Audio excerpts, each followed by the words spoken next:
No.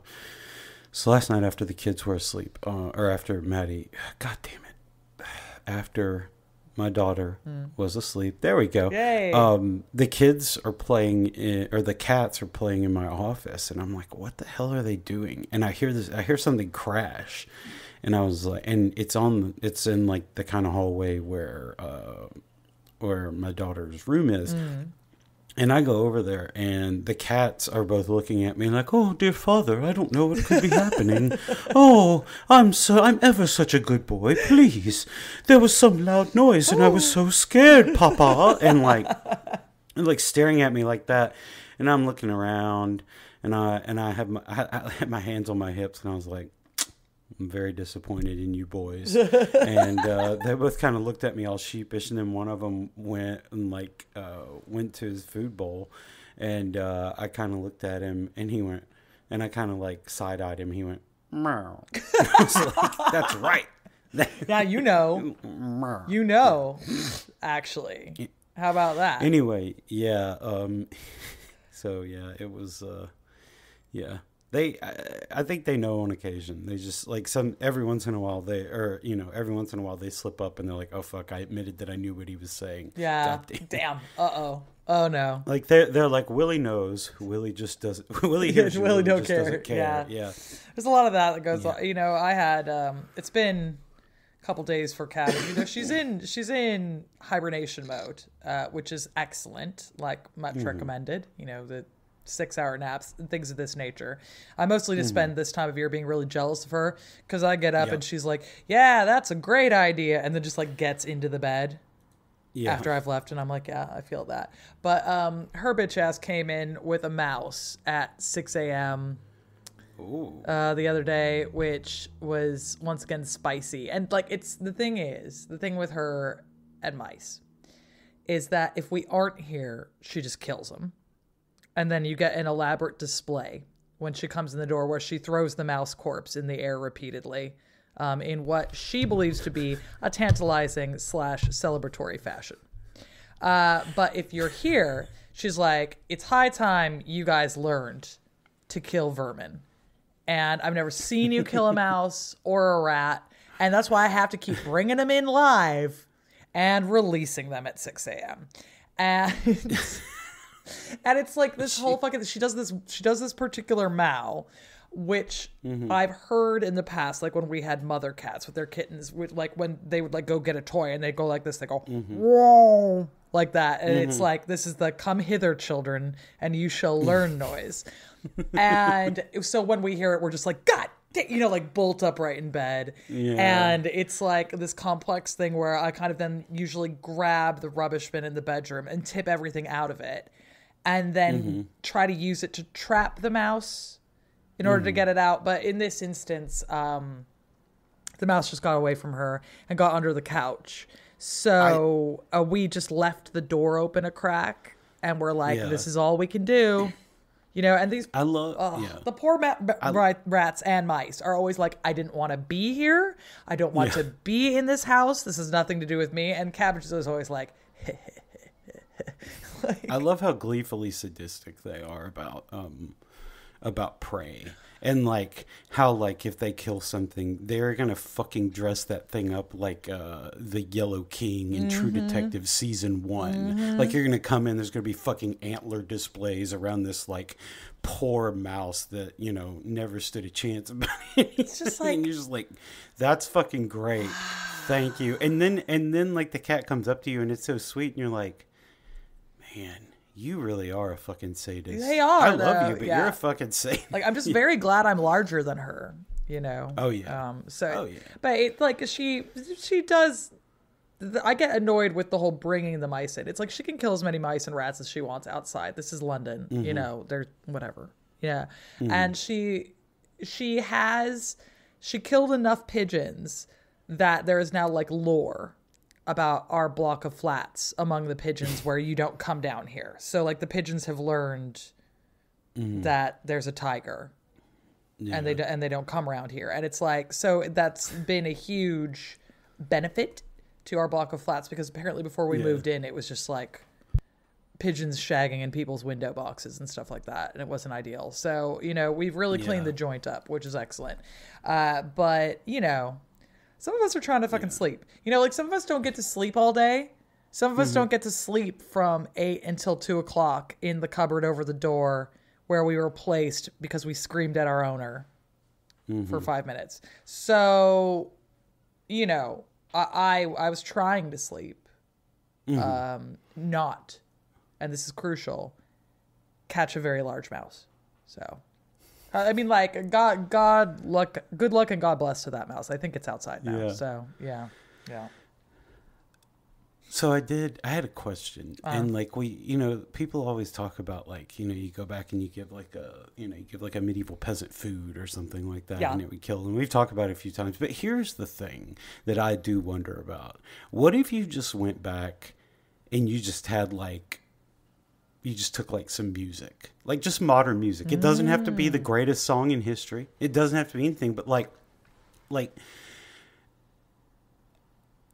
it would be like showing, I think it would be like showing them like something on a phone, you know, like, like how does this produce, like, that not only do they not have like a framework for like the reproduction of actual images and them in motion as well, but like, how are you now watching it on this tiny device that is not tethered to anything? Where does its power, you know, like, and it's the same thing with like music, because like, you know, they've heard like, you know, there's a guy singing, he's got a lute, you know, somebody else does some other stuff, you know, they might have seen it in like a play or, you know, something like that. But like, you just take, you know, you take a song, like you fucking take like Mac the Knife or something like, or like Sing, Sing, Sing, like Benny Goodman, you just take it back and they're just like, what? Like they just like spaz out and die, you know, like just Litzomania times 1,000 or whatever. Yeah. Okay. So I think that you would have to kind of like ease them in, right? Oh yeah. And I suppose the thing I would start off with is like, let's start them with some Simon and Garfunkel, right? Let's start them with like some polyphony, because like polyphony in and of itself, we've talked about that before, right? Like that's kind of, you know, that's going to be a big deal to them. They're gonna be like two people singing. Fuck, and their voices match pitch and tone. Fuck. Yeah, they. I mean, I think they'd like that, but it's nice and simple, right? Because it's just like guitars, and they, you know, they're not lutes or whatever, but they're made by a luthier. So I think that you could like start them with that, and like once you get them into Garfunkel, then why not some Joni Mitchell? You know, something like that. And I think that what you would want to do is you'd want to start with like folk music and then you'd have to grow from there. And then if you got them into folk music, then you could be like, I don't know, try them on some gospel, you know, like things like, so I think that I don't think you can jump in with Lil Uzi Vert. That's all I'm saying. Like, showing up, and people are like, "What are you taking back?" I'm like, "All right, I got the biggest possible fucking speaker I can find. I got an aux cord in my phone. I will, in 10 minutes, history will have changed, and I will be the ruler of everything. And you will see all the history books name me the ruler." And like you just go back and you just play like "Ante Up" by Mobb Deep or something on there, and people Dead Prez hip hop. Fuck. Like they're like, what the fuck? I don't understand this. Like, oh, this isn't even my culture. We don't even have cocaine yet. What the fuck? Oh my god. I know, right? Yeah, like, oh man.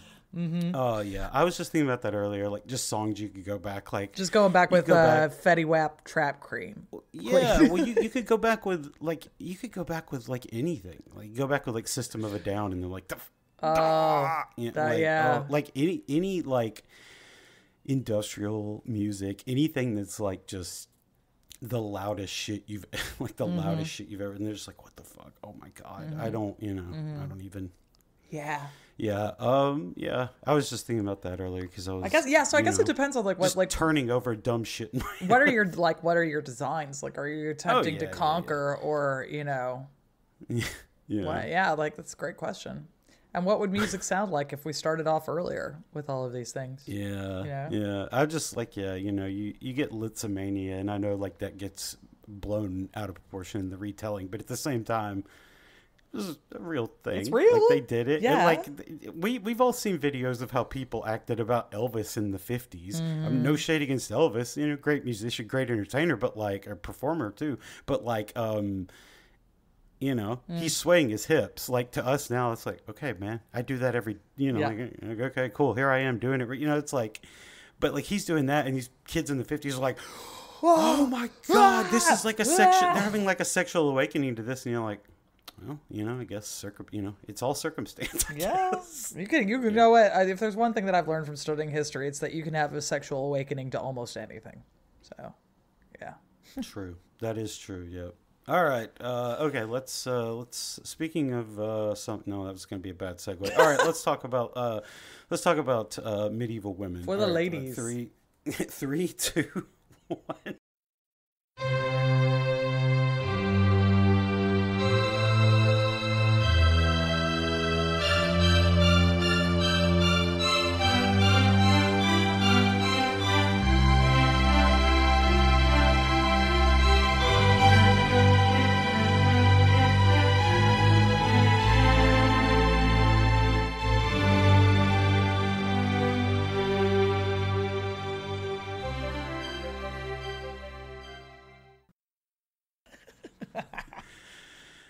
Hello, and welcome back to We're Not So Different, a podcast about various types of sexual awakenings and how I'm bad at segues.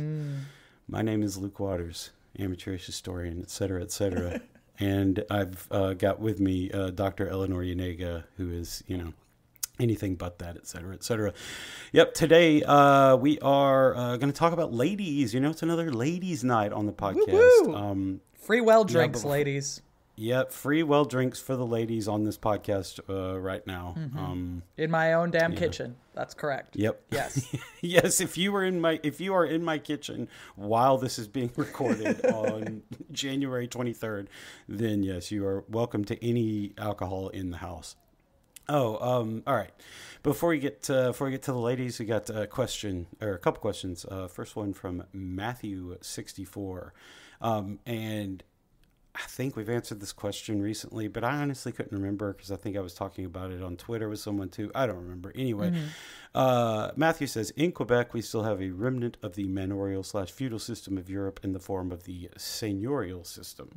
While it's now abolished, we can still see places named for seigneuries, either for historical or touristic reasons. The system was used by the French crown to populate Canada during its colonial venture in what is now the province of Quebec. It was an idealized version of the manorial system where the king handed fiefs to a seigneur, who was not always a nobleman, and the seigneur was charged to make the land profitable for settlement. The major difference was that the peasants were not serfs, but free. This is a rather long prelude to the question, did the other colonial powers of Europe use the manorial system in any form, spirit, or both when they settled the Americas? Yeah, so this is an interesting one, and the answer is that the Habsburgs kind of do it in Mexico a bit. So when the Habsburgs are setting up Mexico, they are sort of like, I know what to do, you know, and basically, you know, this is how you get the Dons over there, where some of them are kind of like invited and some of them are lords and some of them are just like guys with money. So kind of like proto capitalists kind of get in on this because they see an opportunity to get themselves fancified. And they certainly do it. The English, not so much, partially because the English are kind of like, this is where you send your fail sons. This is where you send your second son and things like that. And also, but there are like magistrates and lords and things like that. So, you know, you do still have kind of like crown courts and things when you first get set up there. So but we've moved on from the seigneurial system to a certain extent at this point anyway. And also, like, in England, it was always like different. And this is, you know, the crux of the matter with all of these things, is that we really have to kind of like get down to the bones of it. What do we mean by this? You know, feudalism isn't real, as I'm always telling everyone.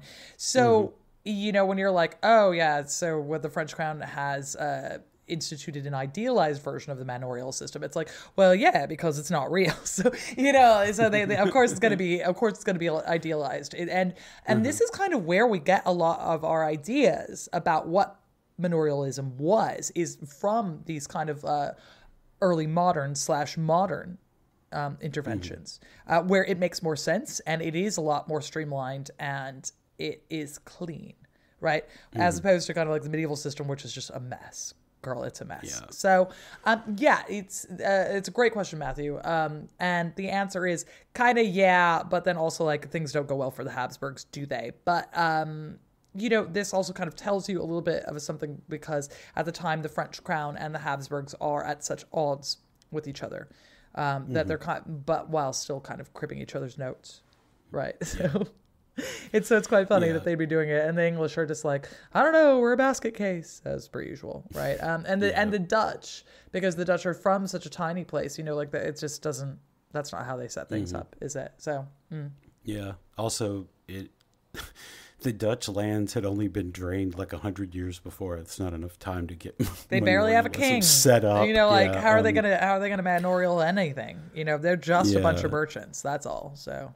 Yeah, I will say the Spanish did set up the hacienda system for so they set up the manorial system of haciendas in their territories in South America and Central America, and also in Cuba and the Philippines.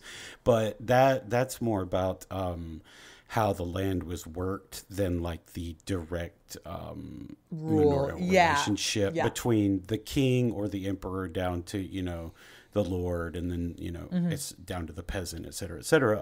Quite right. So that's kind of more like, oh, we're taking the serfs up a notch, like we're doing, but it's a little bit less about who rules it. It's gross and bad. Yeah, they definitely tried it in various forms. It was successful, but just much like you were saying, Matthew, with the seigneurial system, you could still see remnants of the hacienda system all over, like especially South America and Mexico. Excuse me. So. Matthew 64, thank you so much for the question. Now we've got one real quick from Gafsy, who says, did the Eastern or Western Roman empires ever make an effort to come to terms that they claimed descent from the polity that nailed up Jesus Christ? Did the Holy Roman Empire? Oh, yeah. See, this is a great question. And the answer is yeah, because it's a real contradiction, isn't it? So basically, especially for the Eastern Roman Empire are kind of like...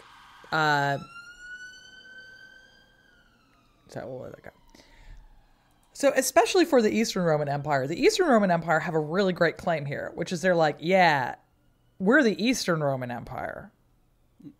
Yeah. Right? Like we're the ones who are not us, dog. Not us. We didn't do that shit. They're like, yeah, that shit was fucked up, isn't it? Anyway, we're the Eastern Roman Empire. We're the ones we're the ones who did the Christianizing, right? We're the ones who made the tough decisions that needed to be made and moved over to Christianity, and we're the ones who got everything right. You see those guys over there? Fucked up. That's fucked up, isn't it? Like, good thing we have this new pure form over in the East, right? And this is kind of like part of it. And part of this is, this more explicit form of Caesaropapism, where the emperors and empresses are kind of controlling things, and which is just kind of like showing that there is a direct kind of Christian link there. There is, a lot of very specific, as we'll talk about later, involvement between the imperial thrones and religious ideals and things like that. Over in the West, it's a little bit like, it's a bit more, but the emperors do convert, right? So and that's the fundamental fact of the matter, is the emperors do convert. So they try to say there's kind of a line under the sand, but this is where the papacy comes in. And how the papacy is useful. So, the papacy, for example, when they make their silly little donation of Constantine document, where they make up that say when Constantine split the empire into, he gave the western half to the popes, what they're doing is saying like, yeah, and this is what marks the demarcation into when the Roman Empire becomes holy and good, and these are the things that are good about it. And they make very little. They basically have no bones about saying, yeah, those guys were fucked up. A lot of their favorite saints are all people who were killed during, the Christian persecutions. So you have rather a lot of saints at the time that are directly killed by Rome. And the whole point is that they've kind of prepared the way for a new and Christian Rome from what this comes out of. Now, the Holy Roman Empire, you can see why this is easy for them.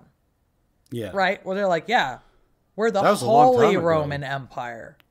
Yeah. We're not like the old Roman Empire. We're not the pagan Roman Empire. We're the Holy Roman Empire. And we have come. We've consecrated the way. We are done with all that shit. Never even heard of her. None of that had anything to do with us. We are just kind of growing from that. And we have these wonderful emperors like, I don't know, Charlemagne, etc., etc., Louis the Pious, people like this, guys of this nature. Who are our leaders. And we are standing on the shoulders of giants in that we're taking on, the responsibilities of the Roman Empire, but we're doing it all for good. And you can definitely tell because, we're barely even, in Rome itself. We're doing a good job, and we're kind of just ruling Christendom, more specifically. That's our deal. So for them, that's really easy, right? Really easy argument to make. But the answer is, yeah, they understand that it's a problem. They understand that circle has to be squared. And they managed to do it, I think, fairly elegantly. Everyone knows that you need to approach it, and so they do. And that's the most important thing, really. Yeah. Yeah. You could just do it like Dante did in the Inferno. He's just talking out of both sides of his mouth. The Roman Empire is the single greatest thing, the greatest force for good in history. Also, they were so mean to my boy JC. But he had to die anyway, so... yeah, let's call it a wash in the end. Who's to say, et cetera, et cetera. Land of contrast, all that jazz. Yeah, it sure is. Yeah, see, yeah, it is. Killing the Lord and Savior, and the Son of God. Land of contrast. Gaffsy, thank you so much for the question. If you want to ask us questions like this that we answer a bit on here, then please do subscribe to our Patreon, patreon.com/WNSDpod. Just $5 a month. You get access to all of these episodes ad-free.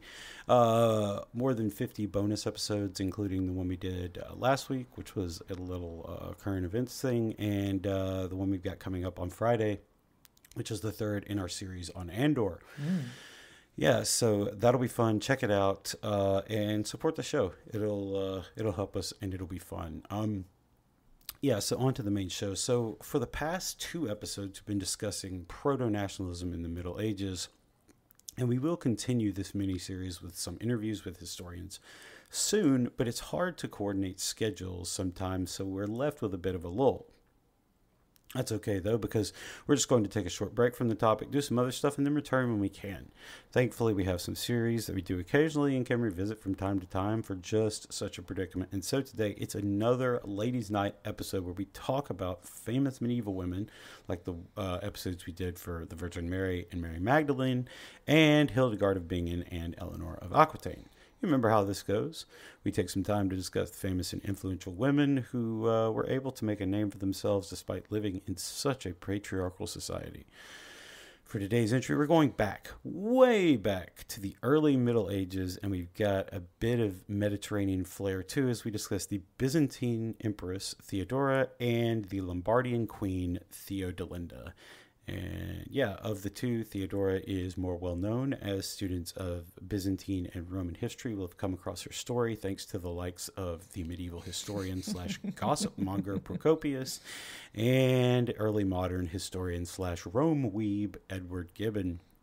Also, she's a playable character in Civ 6 DLC. Not that that's an indicator of historical worth or merit, but you at least have to be somewhat famous or infamous for that to happen.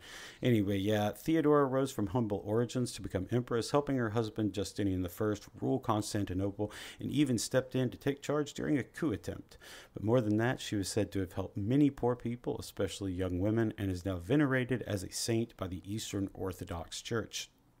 Theodelinda, on the other hand, is decidedly less famous, but was no less an active ruler of her people, leading Lombardy as its queen and providing continuity of rulership for more than 35 years through 2 husbands and her son's regency. So let's get to know these 2 early medieval women and find out what made them so remarkable that we're still discussing them today.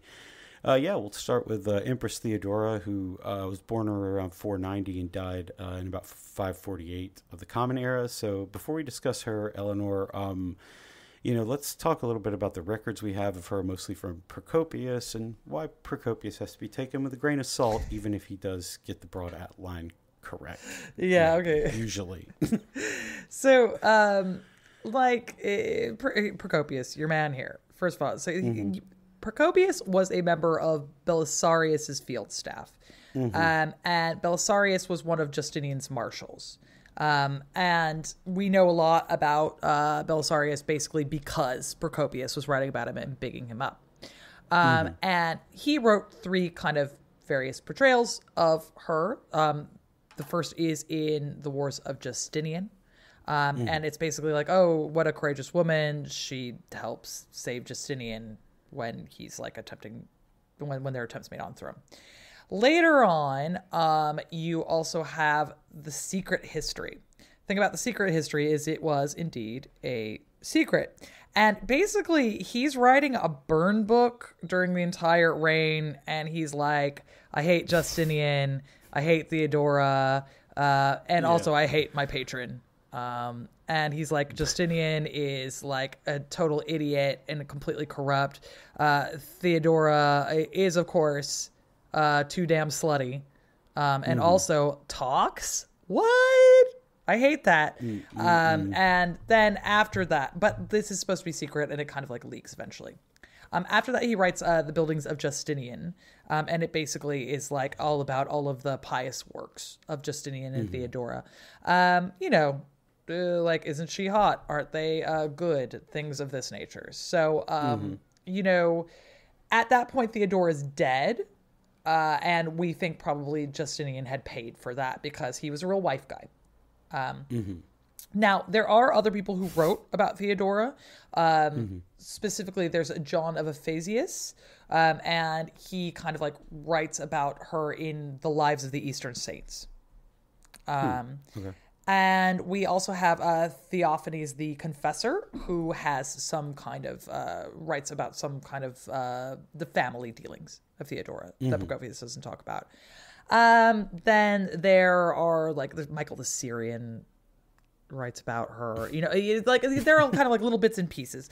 And then we also have mosaics. So we have a lot of portrayals of her in art that can be read as historical sources, and those are cool because she paid for a lot of buildings. So like there are multiple things, but the thing is Procopius wrote the most, and Procopius wrote the most because he was literally fucking paid to, right? Like that's how you get a chronicle. This is how you get historical books. Someone's got to pay for this, right? Thing about Procopius is he is not a reliable source. So we think probably that he is lined up with particular parts of like the Senate that don't like the policies of Justinian and Theodora, right?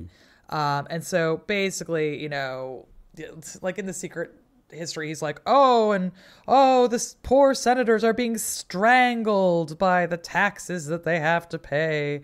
And like, basically, so it's kind of like the tax too damn high on these rich guys. Sure.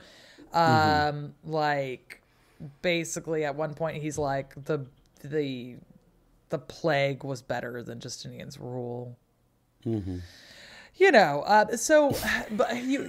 But this is kind of like he's such a bitch. He's a real bitch. He's so bitch mad. made. He's so bitch made because it's like on the one hand he's like, oh, I love you, really. What great people. Oh, I love money. And it's like, okay, don't get me wrong. Like this is something that we have to control for all the time in sources. We're used to having to control for they're just gonna like suck some royal dick whenever they're writing.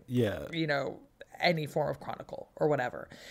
For the secret history, you have to go in the opposite direction and be like, oh, this guy's mad. This guy's mad that a lady was sexy one time, right? And so you have to just kind of smush those two together, right? If you smush like the three works together, then you kind of come out with a better version of things.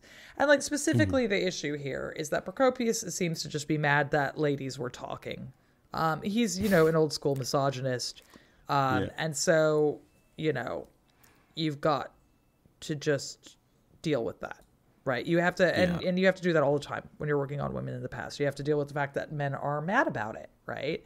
And like Theodora doesn't live up to ideals of feminine behavior at the time. I mean, hell, she probably wouldn't now, right? So like, surprise. We just have to kind of like work with what we've got, you know?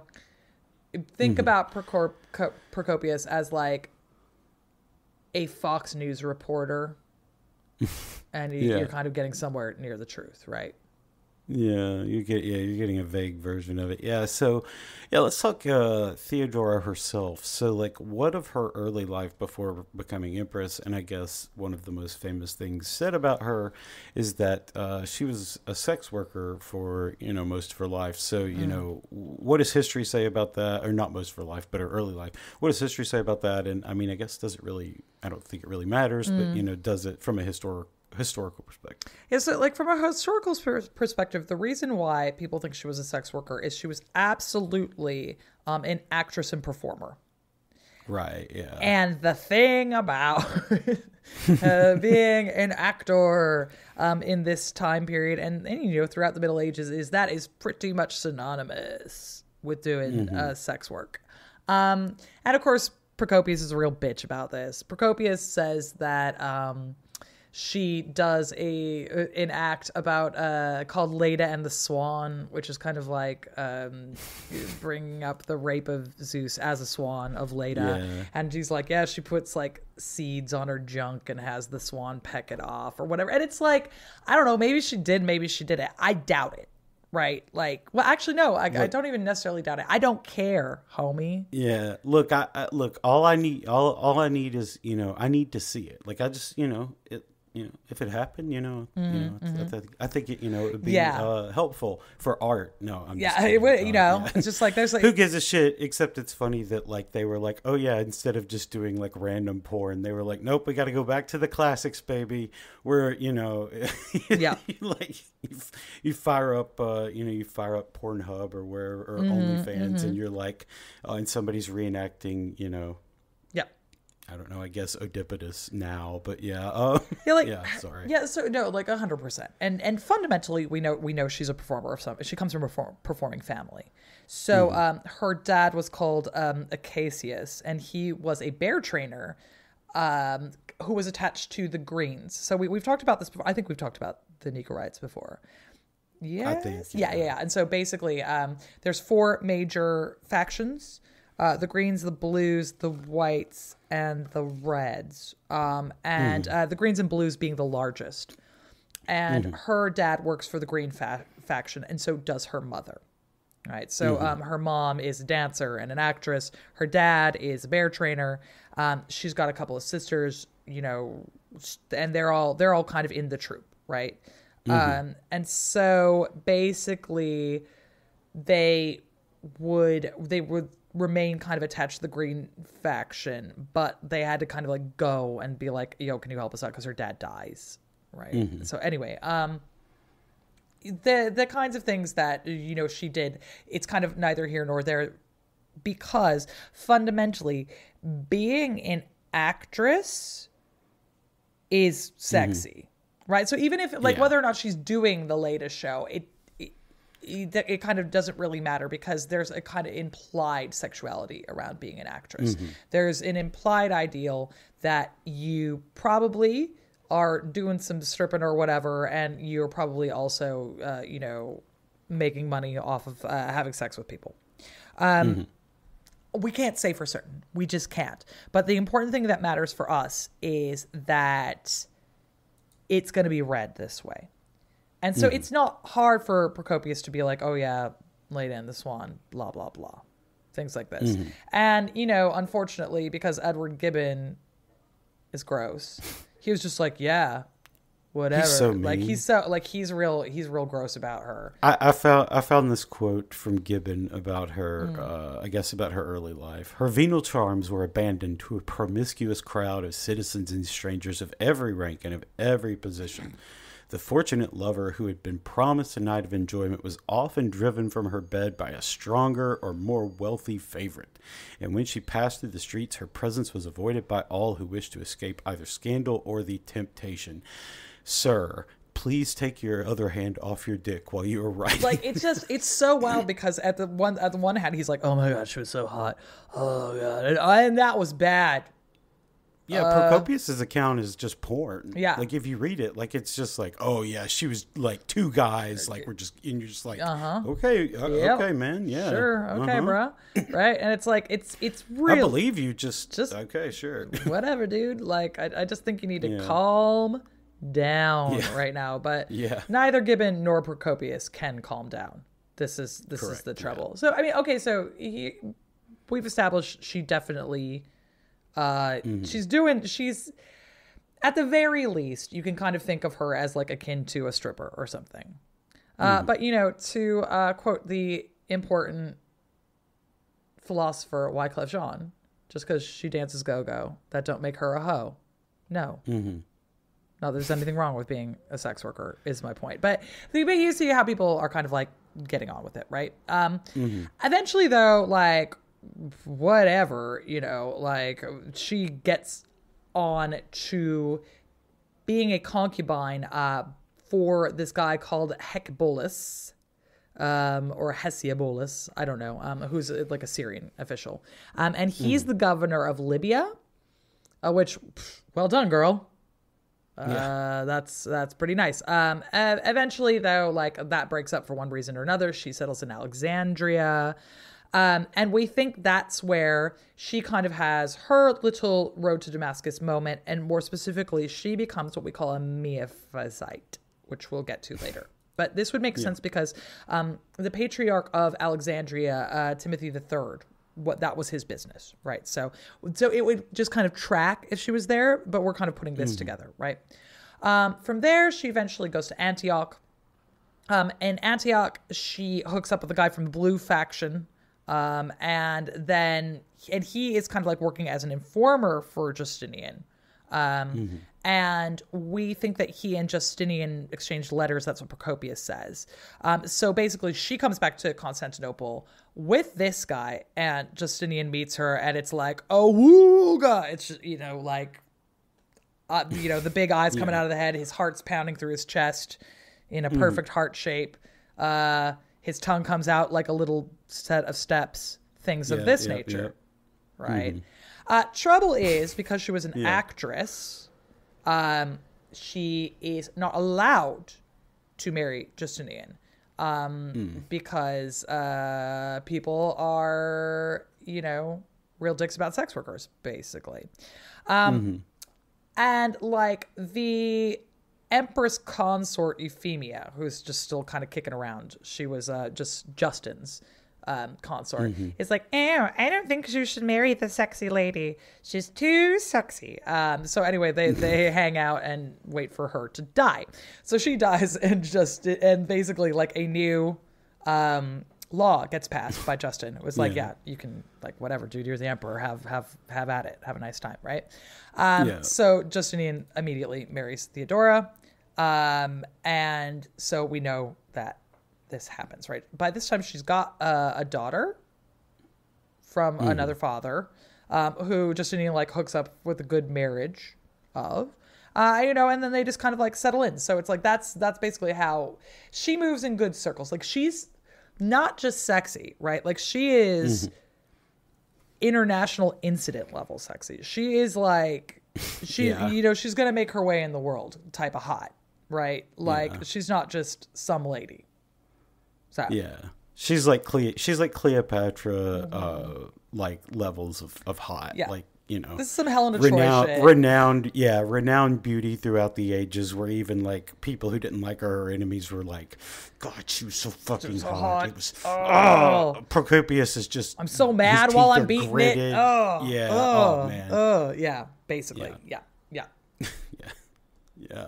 Yeah. So, after she married Justinian, though, she didn't really take on the role of like a standard empress. She really helped him a lot. And, this was commented upon, as Eleanor said, by Procopius and others who were like, damn, women be talking in council sessions or whatever. So, like, what was their vision for Constantinople? Because Justinian seemed to treat her like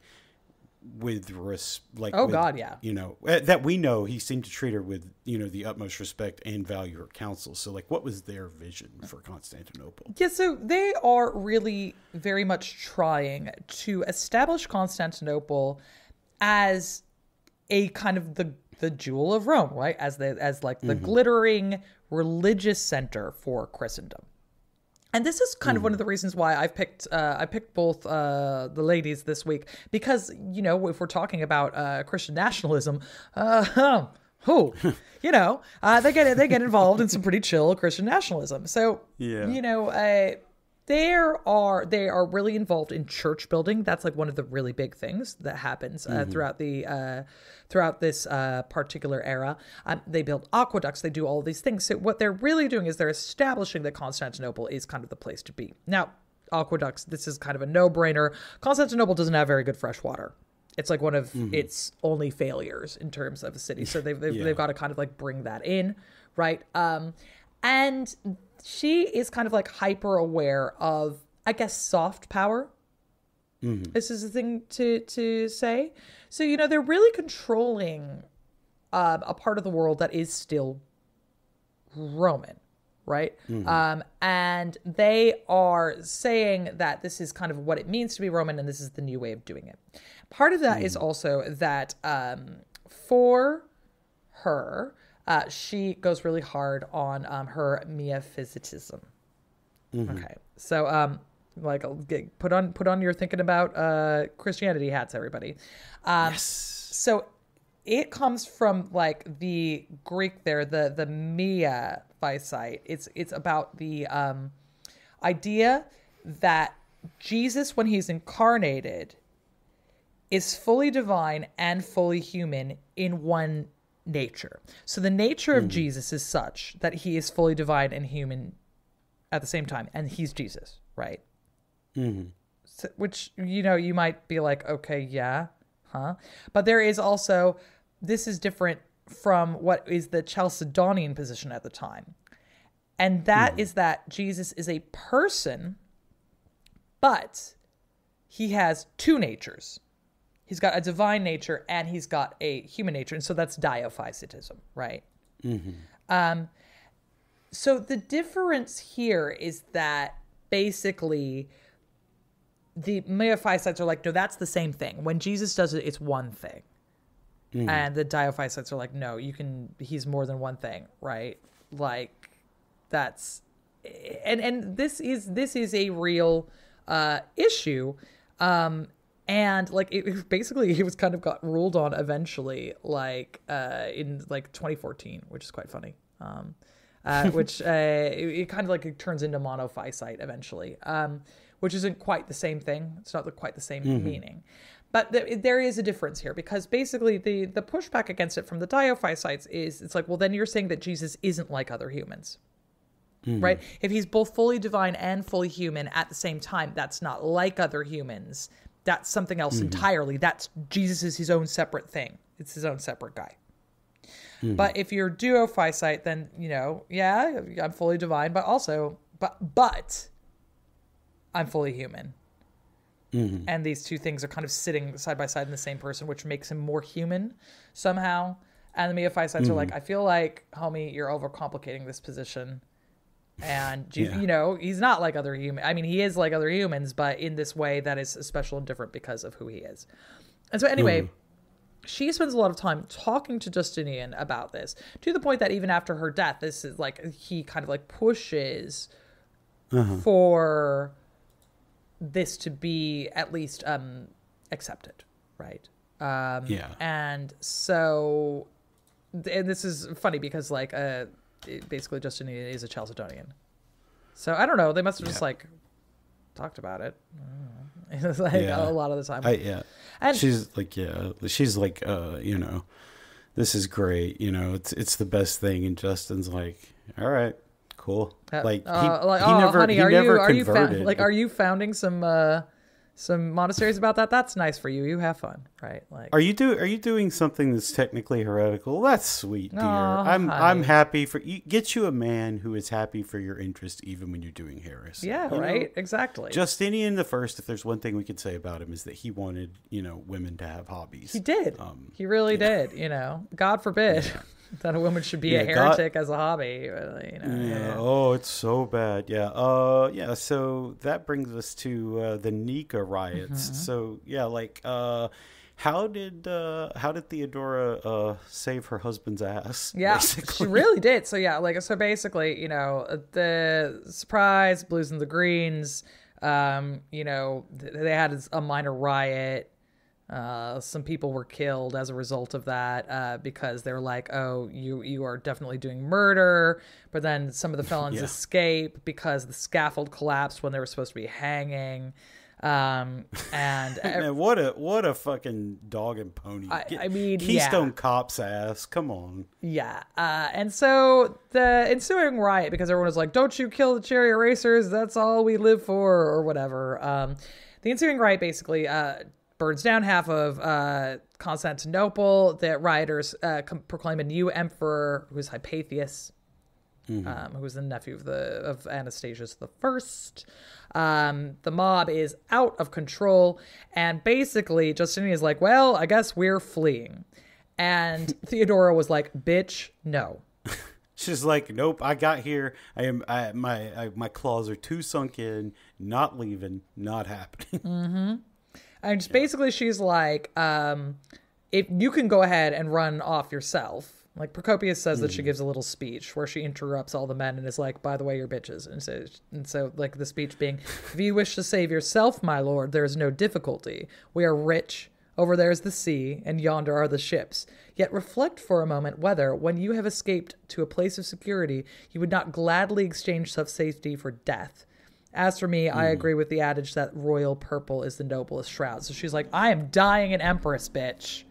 Like, and then she looked at Justinian and she was like, pussy. And then he was all like, anyway, yeah. And he's like, oh shit, if my hot wife isn't coming.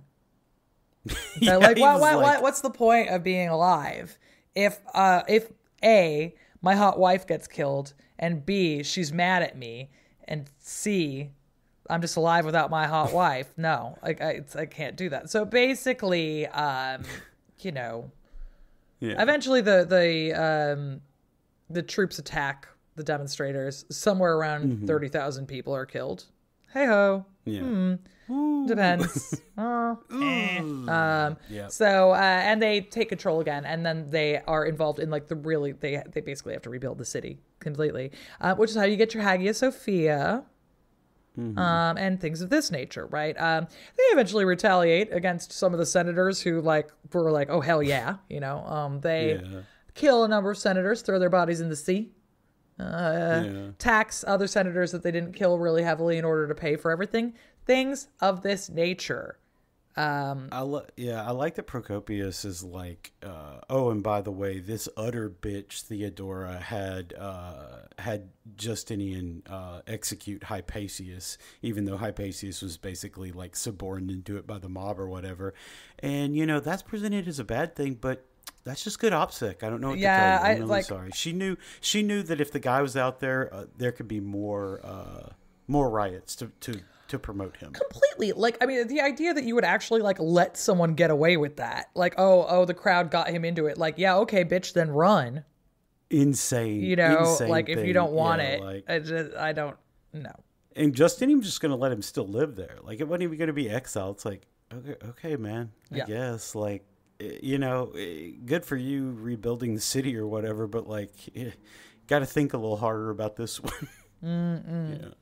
It's and then, meanwhile, she does some cool things. She starts a place for, what we call repentant sex workers, for people who are tired of that life. Procopius claims then that she'd imprisoned them, and that they were jump into their deaths or whatever. But other people who write about that. So like John Malalas, he wrote about it, and he's like, no, that was really cool. And also she tried to get rid of sex work in general, and like so she kind of like had the brothels be closed, paid their owners back, like gave them a purchasing fee, and basically a lot of the sex workers were being trafficked. Like a lot of them were not there out of choice. It was like a bad scene. It's very Roman.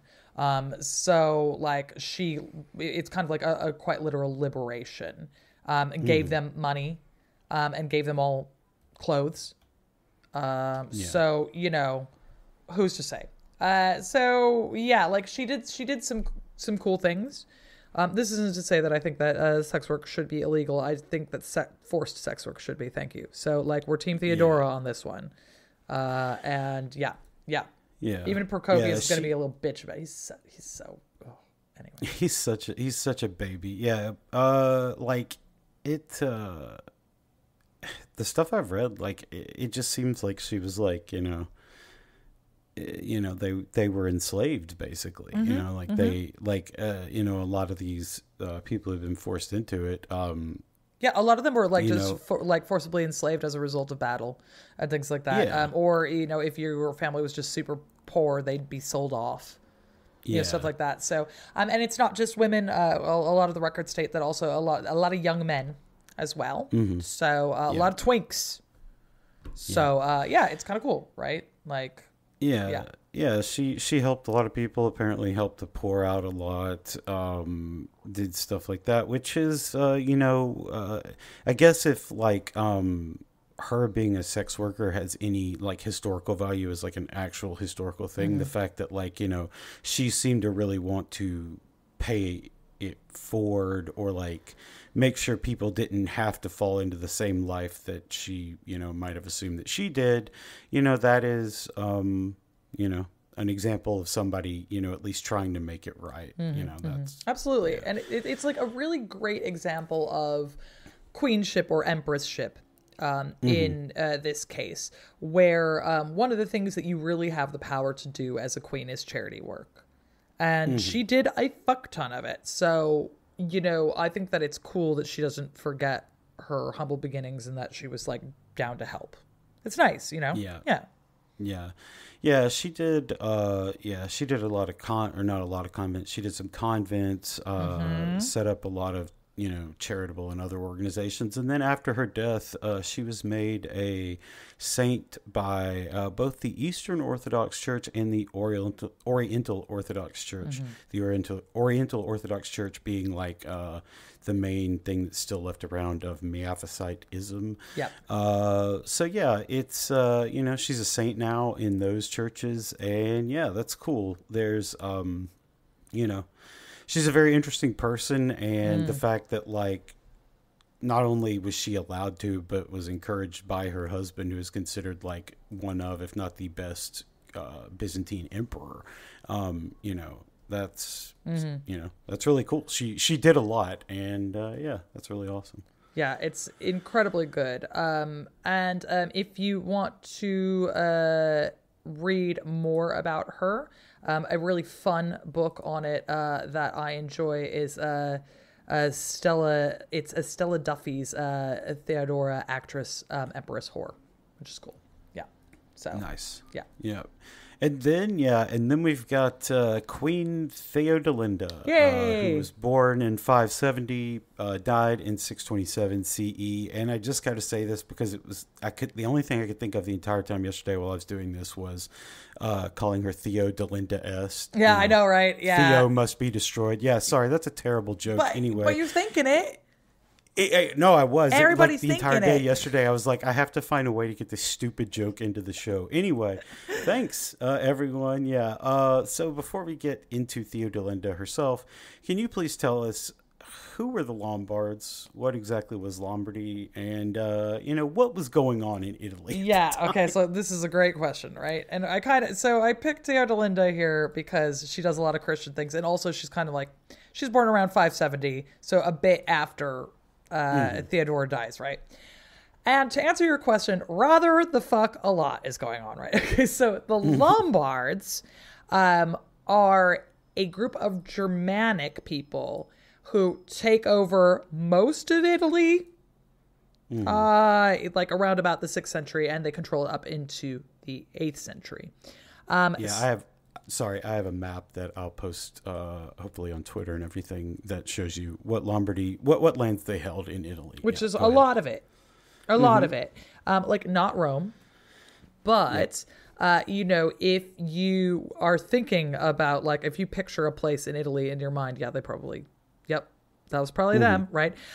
So they, being Germanic, basically, they came down from the German lands. They're descended, we think, from a small tribe called the Winli. This is according to Paul the Deacon, who wrote a history of them in the 8th century.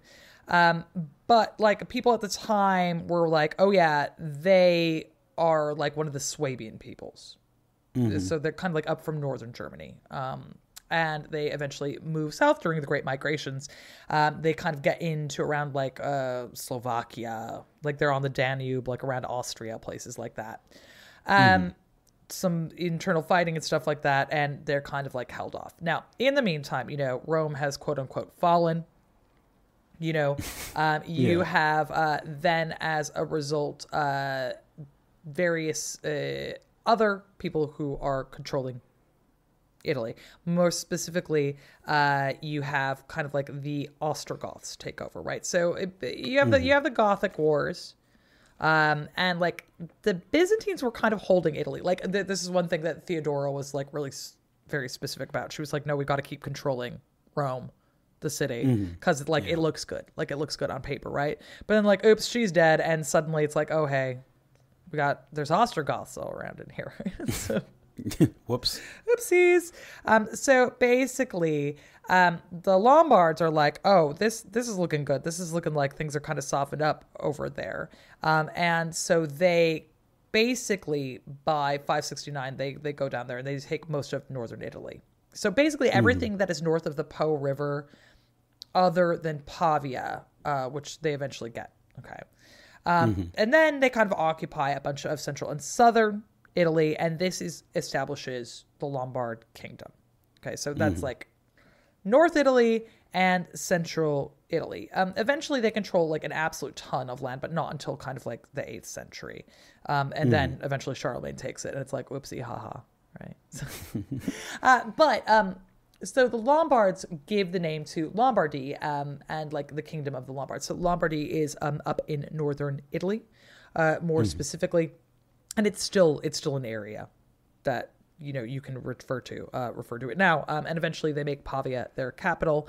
So they do all kinds of really kind of interesting things when they take over, because basically the Ostrogoths, one of the things about them is they're Arians, right? And we've discussed Arianism before. So, Theodora's going over doing her Miaphysitism thing. Over in Italy, it's the original strain heresy of the Catholic Church. Arian, which is that there's like the God, Father, and Holy Spirit are different. There's a ranking. God the Father's best, basically. Yeah. And so when the Lombards take over, this is quite interesting because like the Pope at the time, Pope Gregory, is like, homie, I am about to do some planting of like non-Aryan seeds, right? And the Lombards are doing all kinds of interesting things. So it's like they get down to Italy and they go down to Rome and they kind of like stand outside of it for like a year. And like occasionally like show Rome, like they'll bring a bunch of slaves from the Italian peninsula, like they'll enslave people and bring them outside Rome and be like, you like that? Like that? Like, are you threatened? But like they never actually attack it or whatever. So Pope Gregory is essentially like, I guess I'm in charge of Rome now or whatever. And like he starts kind of like trying to make peace with the Lombards. Now Constantinople is pissed, right? Because they're like, this seems like if you do this, it's going to be bad for our control in the region. And they were right. But the trouble is that Byzantium never sent them any help, right? So Gregory's like, homie, I'm about to start a letter writing campaign. And he does so specifically to our girl, Theodelinda. And that's why things are particularly interesting for us, right? Yeah. Yeah, and so, let's briefly talk. So her early life it's not a ton. It's known about her. She's a daughter of a Duke, Garibald I of Bavaria and Waldrada. Yeah, that's right. Yeah, and she was descended from a Lombard king on her mother's side, from King Waco. So shout out to Waco, Texas. I know, right? Probably not what it's named after, but yeah. I was thinking about like Wacko, the Animaniac. Oh yeah, Wacko, Flacco, and Dot. Yeah, there you go. Shout out the Animaniacs. Yep. Yeah. We got either one. You can imagine that. Yep. Exactly. Yeah. And yeah. So as Eleanor said, Theodelinda is very strident in her religious beliefs. She's a Nicene Christian, which is what we would kind of think is like the mainstream run of Catholicism. Converted her first husband from paganism to Catholicism, and she helped combat the rise of Arianism in the Italian lands when it could have subsumed the papacy at that time. So and I mean, this is really important, right? So like the converting of her husband, this is like the thing at the time. Like there's rather a lot of husbands who need converting.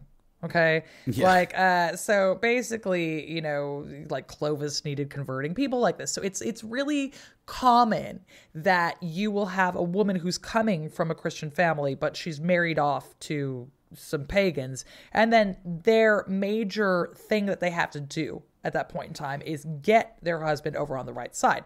So Gregory the First is watching all this and he's like, oh, yeah, I got to get in here. So he starts this big writing campaign specifically to Theodelinda and but also like more generally. So he basically writes a couple of books. He wrote this one thing that is called A Rule of Pastoral Care, which is kind of like a manual for priests, like how to be a good priest. And he sent it to the Bishop of Ravenna, and then like went to Constantinople, things of this nature, right? So basically it's like, you're supposed to be being a good priest or whatever. He writes this other book called The Dialogues, where he's like, I'm going to talk about the holy history of Italy. And, here's a coincidentally named fictional guy, Gregory, who just wants to talk about how great Italy is and like its fantastic Christian roots, right? And so he sends that out all around.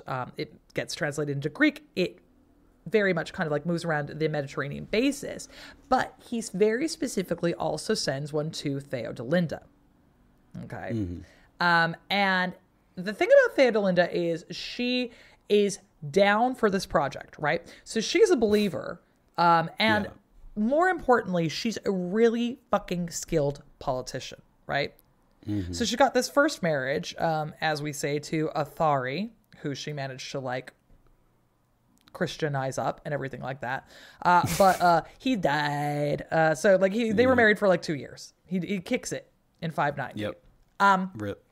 But Theodelinda is basically considered to be an absolute G. Like everyone is super, super impressed by the fact that she managed to convert her husband. She is considered a very good ruler. And not only is she kind of like kept on as the queen, they're like, oh, whoever you marry is going to be like the successor of the kingdom. Not we're going to go find another dude. Not like, well, like, oh, your husband died, so we're like going to get somebody else in. They were like, hey, girl, who you want to marry? And then she's allowed to pick. Now, there are some people, like Roger Collins, thinks that this isn't true. But like, it doesn't, I don't see how that works, because I think that like she's involved enough in kind of like the bargaining back and forth, that like this kind of happens. And anyway, she manages to choose herself a real good one. So she picks this guy, Agilulf, great name, bring it back. Agilulf. Bring it back, guys. Anyone having kids? Yep. Agilulf. Agilulf. He definitely won't get. I'm glad you pronounced it, because I was gonna go with like Agalulf. Like, yeah, it's good, okay, right? Cool. Like, yep, sure, that works. Yeah. And okay, so the thing about this is like, she marries him within 2 months of like her previous husband kicking it. It's like oh sorry, here's my new one. And this is really, really smart. Also because Agilulf is the Duke of Spoleto. And Spoleto is like a huge bunch of land down there in central Italy. So this kind of like brings this under, more specifically under the Lombardian realm of power. And then also she is like, okay, well, unfortunately he's an Arian. But she's like, that's cute. I see that you're an Arian. Guess what our son's not gonna be? Right. Like Christian nationalizing the womb. Good Lord, I just did my thing. Yeah. Which is like really important, right? Like it's one of the important reasons why you got to talk about women in these circumstances, because it's like people go, oh well, like we talk about soft power a lot, but it's a big fucking deal when your mom picks the religion. Yeah. Like when you have to consider that religion is politics and politics is religion, right? Basically, like he is a fairly okay ruler. He manages to kind of like push the Eastern Romans kind of off to the coast. Like he manages to pick up some like Roman symbols and be like, oh yeah, like look at me. We're definitely Italians or whatever. But we think that like he didn't really let her get too involved with all of that. But she's super, super involved with all of these religious things. And so she's hooked up with Pope Gregory at this point, and he starts sending her things. So like, because Gregory is like, he sees where his bread is buttered, right? And Agilulf kicks the bucket in like 616. And Theodelinda then has a son by him. And she is now Queen Regent. Right. So like she is basically controlling the entire Lombard kingdom, seeing where it's going to go religiously. And she's directly working with the Pope in order to put forward her preferred form of Christianity, which, spoiler alert, not Arianism. Right.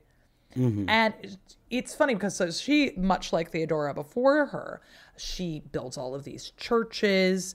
Like, for example, she makes the cathedral in Monza that is dedicated to St. John the Baptist. That's just north of Milan. It's still extant, although there's like a lot of Baroque nonsense in it now, but like whatever. So like, and in it, we have the treasury, and in the treasury, we have a bunch of things that Pope Gregory sent to her. So there's like a cross, like whatever. But the thing that we like here is that there's also this golden mother hen and chicks. And this is like such a cool thing, right? Because it's like, you get it. It's a metaphor. Yeah. Right. So it's like, oh, you're incubating just not like your chicks. Like you're not just the mother of your son, but also of Christianity, and the correct kind of Christianity. Right. Like, we think that maybe came from Bishop Gregory. Maybe it didn't come from the Pope. But all we know is that it's in with all these treasures, right? We know that the Pope sent her a bunch of ampullae, and they are like, they were said to have been held maybe by some saints and maybe Jesus. So like they're like Jesus' holiness is like rubbed off on these. So that's a really important relic to give to a woman and to give to the Lombard world, because it's like establishing a direct connection between Jesus and her, right? So basically those are also like their clay. So they're made out of clay from Jerusalem.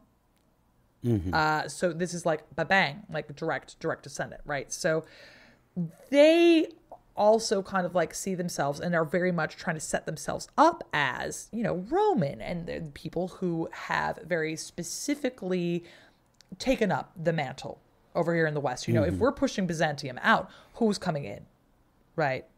And so she manages like to do all of this stuff, like really kind of get her way in terms of religion.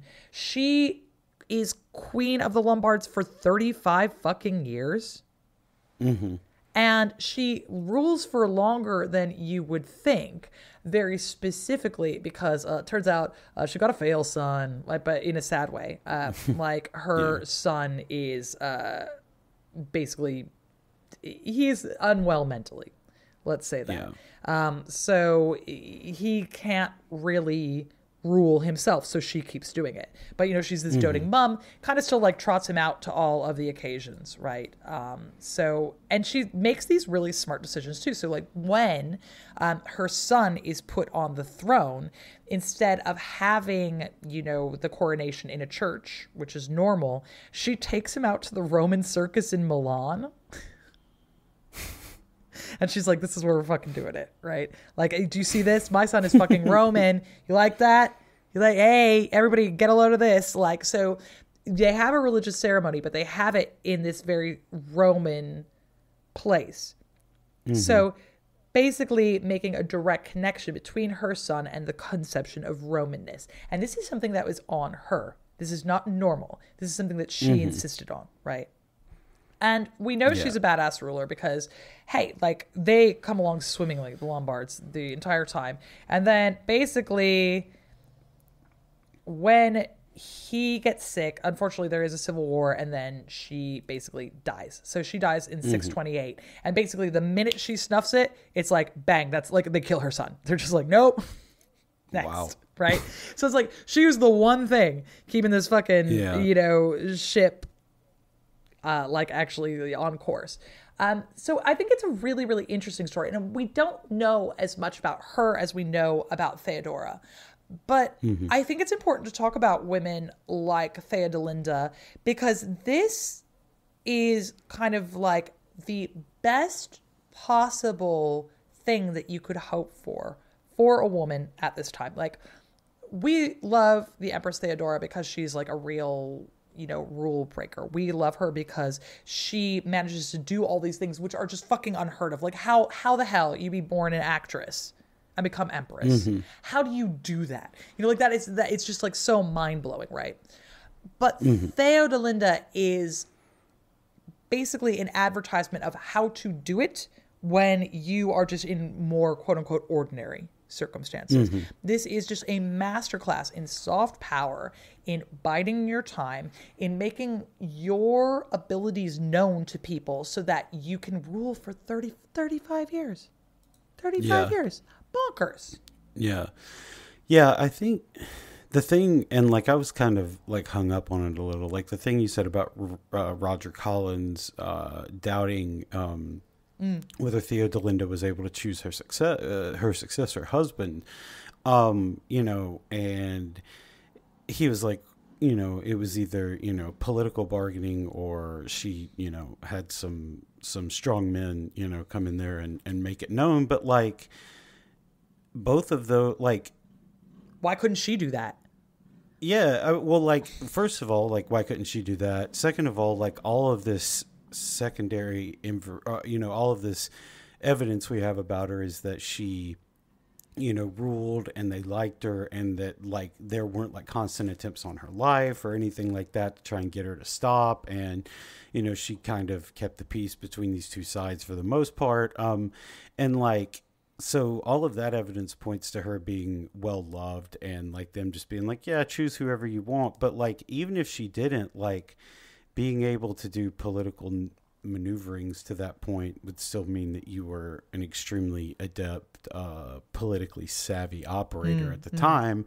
And like, I mean, to me, I guess it really doesn't matter whether they were like, yes, you can choose, whether they just came out and said, yes, you can choose, or they said, or she did some like political, maneuverings in the background and they were like, okay, you can choose now. Like,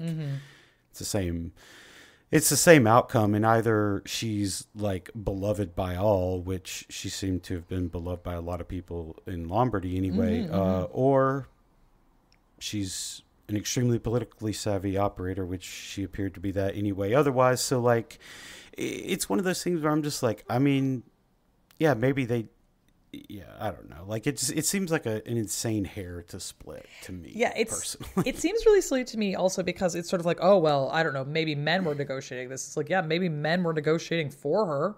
Like, you know, one of the oldest tricks in the book for royal women is to make men think that your idea was theirs. Mm-hmm. Right? You know, like, yeah, sure, maybe she sent men to do the negotiations. Yeah. She said, this is the outcome that I want. Go. Yeah. She has the more, quote unquote, traditional way of women affecting classical and medieval policy, as opposed to Theodora, who is just like, you know, bonkers. Whatever. I'm gonna talk out. You know, I'm just gonna speak out. You know, and you know, it goes to show that both of them can be used very well, and you know, both methods can be used very well and very successfully. And. I knew a lot about Theodora beforehand. I was excited to learn about Theodelinda because, yeah, I think it's really cool. And, Agilulf. Wow, It just trips off the tongue, doesn't it? And then her kids are Adeluald and Gundaberga. Like, I mean, very Italian, right? Gundaberga, hey. Mamma mia. Yeah. Adeluald. Like, I mean... It's quite good. Yeah, but yeah, I think it's interesting because, you know, we make a lot because of the way that we think about women now. We make a lot of women who break the mold, and we like women who act like men. And I'm like, and I'm here to tell you that women who act in the way that they are expected to act are also cool, and that's neat. But also, I think it is interesting in terms of what we were talking about before, because it shows you just how important religion is. In terms of establishing dynasties and establishing, you know, it's not nationalism, but it's imperialism, you know, it's certainly, you know, royalism. So, hey, you can see the, you know, you can see the Catholic Church becoming the Roman Catholic Church at this point. You know, it's not there yet. They're still kind of ruled over by, I guess, Constantinople at this point to some degree. But like, you know, there she is. She's like, I'm Roman. You know, no, we're not doing Arianism here. We're doing Nestorianism, or I'm sorry, Nicene Christianity. Excuse me. Nestorianism is something completely different. So you know, that is our. That's going to do it for our episode today. Theodora, Theodelinda, two powerful women, and yeah, it's nice to see how they did it and go through that. But yeah, Eleanor, what's going on with you these days? Yeah, what the fuck is going on with me these days? Yeah, I don't know. I got a bunch of things coming up, so I'll let you know when they're out. But yeah, gonna have a blog post up this week, so make sure you check going-medieval.com. She'll be there waiting for you. As always, you can catch me on those socials at Going Medieval. You know, I guess my Insta is Dr. Eleanor Yanaga because I'm really creative. Look at some pictures of my cat. I don't fucking know. Other podcast is Gone Medieval if you want to hear me be very serious. But and then serious. You know, otherwise it's out, guys. In America, The Once and Future Sex is out in paperback. Tell your friends, scream it from the rooftops. Get yourself a copy if you haven't. I think it's like now the low price of like $8 or something like that. So available wherever good books are sold. And if you buy it, if you could review it and tell people that I'm cool, that would be really helpful. Thank you. Yeah, you can find me on the socials. I am Lucas Amazing, and you can find my old show, People's History of the Old Republic, wherever you're listening to this. So yeah, thank you very much for listening, and we'll see you next time. Bye.